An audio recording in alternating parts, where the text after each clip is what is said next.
Roswell, Alien Interview, Chapter 10, A Lesson in Biology. Matilda O'Donnell McElroy. Personal note. My debrief was also tape recorded as a backup and to add clarification to the stenographic notes. I debriefed immediately after my interview so that everything that was said was still fresh in my mind. When I recounted these stories to the gallery stenographer, I was still reeling a bit. The perspective on Earth history from the point of view of the domain is very strange, to say the least. I wasn't sure if my uncomfortable feeling came from being disoriented or if it came from being reoriented. Either way, I felt unsteady and confused. Yet at the same time, there was a ring of truth to it. I was elated and incredulous at the same time.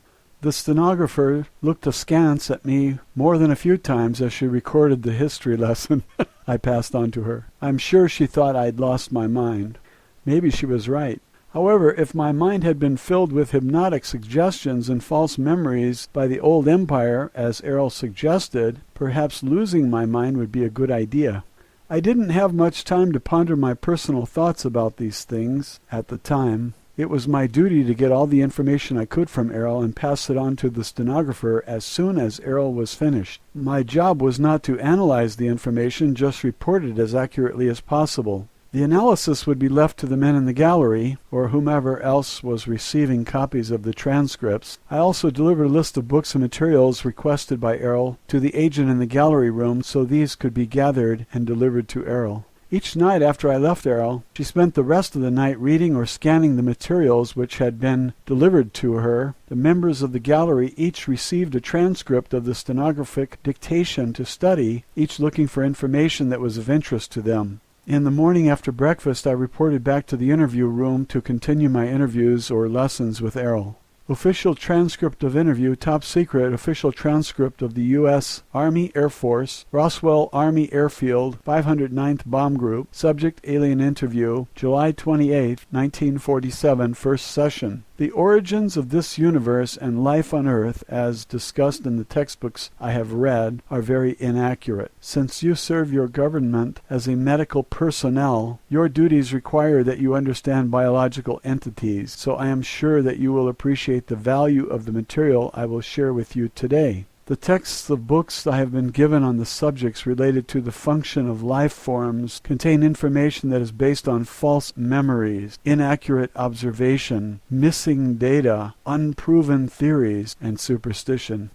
For example, just a few hundred years ago, your physicians practiced bloodletting as a means to release supposed ill humors from the body in an attempt to relieve or heal a wide variety of physical and mental afflictions. Although this has been corrected somewhat, many barbarisms are still being practiced in the name of medical science. In addition to the application of incorrect theories concerning biological engineering, many primary errors that Earth scientists make are the result of an ignorance of the nature and relative importance of ISBs as the source of energy and intelligence which animate every life form. Although it is not a priority of the domain to intervene in the affairs of Earth, the Domain Communications Office has authorized me to provide you with some information in an effort to provide more accurate and complete understanding of these things and thereby enable you to discover more effective solutions to the unique problems you face on Earth. The correct information about the origins of biological entities has been erased from your mind, as well as from the minds of your mentors. In order to help you regain your own memory, I will share with you some factual material concerning the origin of biological entities.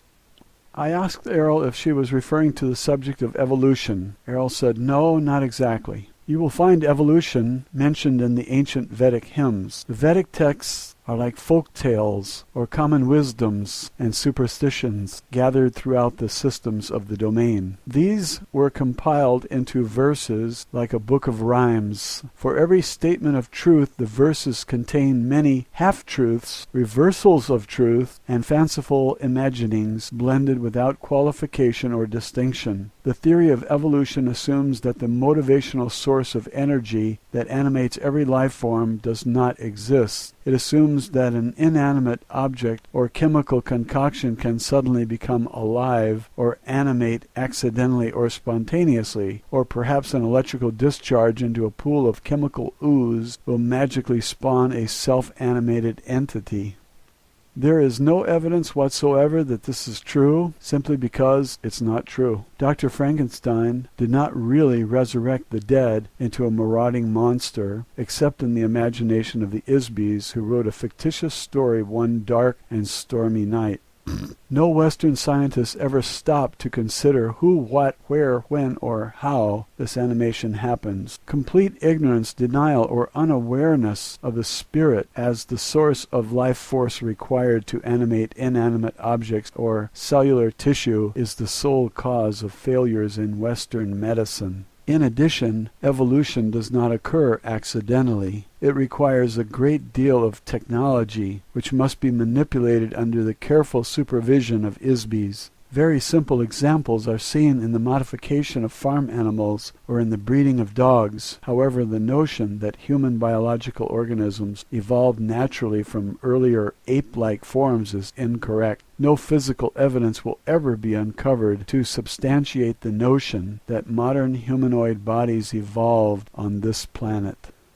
The reason is simple. The idea that human bodies evolved spontaneously from the primordial ooze of chemical interactivity in the dim mists of time is nothing more than a hypnotic lie instilled in the amnesia operation to prevent your recollection of the true origins of mankind. Factually, humanoid bodies have existed in various forms throughout the universe for trillions of years. This was compounded by the fact that the Vedic hymns were brought to Earth 8,200 years ago by the Domain Expeditionary Force. While they were based in the Himalaya Mountains, the verses were taught to some of the local humans who memorized them. However, I should note that this was not an authorized activity for the crew of the Domain installation, although I am sure it seemed like an innocent diversion for them at the time.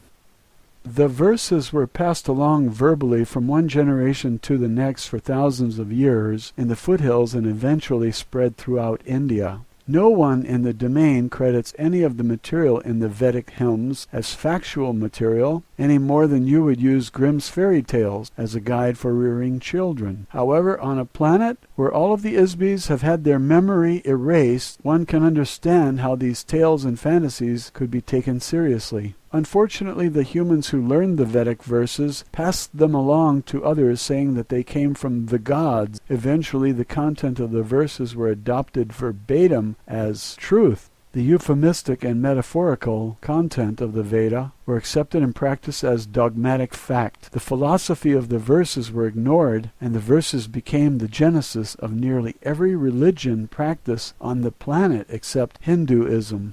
As an officer, pilot, and engineer of the domain, I must always assume a very pragmatic point of view. I could not be effective or accomplish my missions if I were to use philosophical dogma or rhetoric as my operations manual. Therefore, our discussion of history is based on actual events that occurred long before any Isbys arrived on Earth, and long before the old empire came into power. I can relate part of this history from my personal experience. Many billions of years ago, I was a member of a very large biological laboratory in a galaxy far from this one. It was called the Arcadia Regeneration Company. I was a biological engineer working with a large staff of technicians. It was our business to manufacture and supply new life forms to uninhabited planets. There were millions of star systems with millions of uninhabited planets in the region at that time. There were many other biological laboratory companies at that time also. Each of them specialized in producing different kinds of life forms depending on the class of the planet being populated. Over a long span of time, these laboratories developed a vast catalog of species throughout the galaxies. The majority of the basic genetic material is common to all species of life.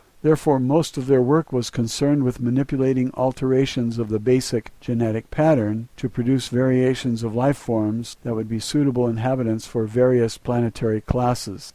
The Arcadia Regeneration Company specialized in mammals for forested areas and birds for tropical regions. Our marketing staff negotiated contracts with various planetary governments and independent buyers from all over the universe. The technicians created animals that were compatible with the variations in the climate, atmospheric and terrestrial density, and chemical content. In addition, they were paid to integrate our specimens with biological organisms engineered by other companies already living on a planet. In order to do this, our staff was in communication with other companies who created life forms. There were industry trade shows, publications, and a variety of other information supplied through an association that coordinated related projects. As you can imagine, our research required a great deal of interstellar travel to conduct planetary surveys. This is when I learned my skills as a pilot. The data gathered was accumulated in huge computer databases and evaluated by biological engineers.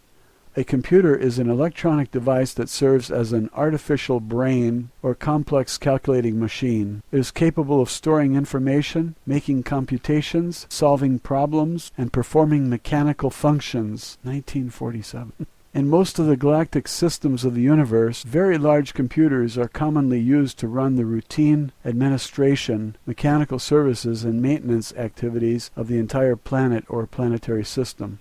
Based on the survey data gathered, designs and artistic renderings were made for new creatures. Some designs were sold to the highest bidder. Other life forms were created to meet the customized requests of our clients. The design and technical specifications were passed along an assembly line through a series of cellular, chemical, and mechanical engineers to solve the various problems. It was their job to integrate all the component factors into a workable, functional, and aesthetic finished product. Prototypes of these creatures were then produced and tested in artificially created environments. Imperfections were worked out, modifications made, and eventually a new life form was endowed or animated with a life force or spiritual energy before being introduced into the actual planetary environment for final testing. After a new life form was introduced, we monitored the interaction of these biological organisms with the planetary environment and with other indigenous life forms. Conflicts resulting from the interaction between incompatible organisms were resolved through negotiation between ourselves and other companies. The negotiations usually resulted in compromises requiring further modification to our creatures or to theirs, or both. This is a part of science or art you call eugenics. In some cases, changes were made in a planetary environment, but not often, as planet building is much more complex than making changes to an individual life form. Coincidentally, a friend and engineer with whom I used to work with at the Arcadia Regeneration Company a long time after I left the company told me that one of the projects they contracted to do in more recent times was to deliver life forms to Earth to replenish them after a war in this region of the galaxy devastated most of the life on the planets in this region of space. This would have been about 70 million years ago. The skill required to modify the planet into an ecologically interactive environment that will support billions of diverse species was an immense undertaking. Specialized consultants from nearly every biotechnology company in the galaxy were brought in to help with the project. What you now see on Earth is the huge variety of life forms left behind. For scientists believe that the fallacious theory of evolution is an explanation for the existence of all life forms here. The truth is that all life forms on this and any other planet in this universe were created by companies like ours. How else can you explain the millions of completely divergent and unrelated species of life on land and in the oceans of this planet? How else can you explain the source of spiritual animation which defines every living creature? To say it is the work of God is far too broad. Every Isby has many names and faces in many times and places. Every Isby is a god. When they inhabit a physical object, they are the source of life. For example, there are millions of species of insects. About 350,000 of these are species of beetles. There may be as many as 100 million species of life forms on Earth at any given time. In addition, there are many times more extinct species of life on Earth than there are living life forms. Some of these will be rediscovered in the fossil or geological records of Earth. The current theory of evolution of life forms on Earth does not consider the phenomena of biological diversity. Evolution by natural selection is science fiction. One species does not accidentally or randomly evolve to become another species, as the Earth textbooks indicate, without manipulation of genetic material by an ISBE. A simple example of ISBE intervention is the selective breeding of a species on Earth.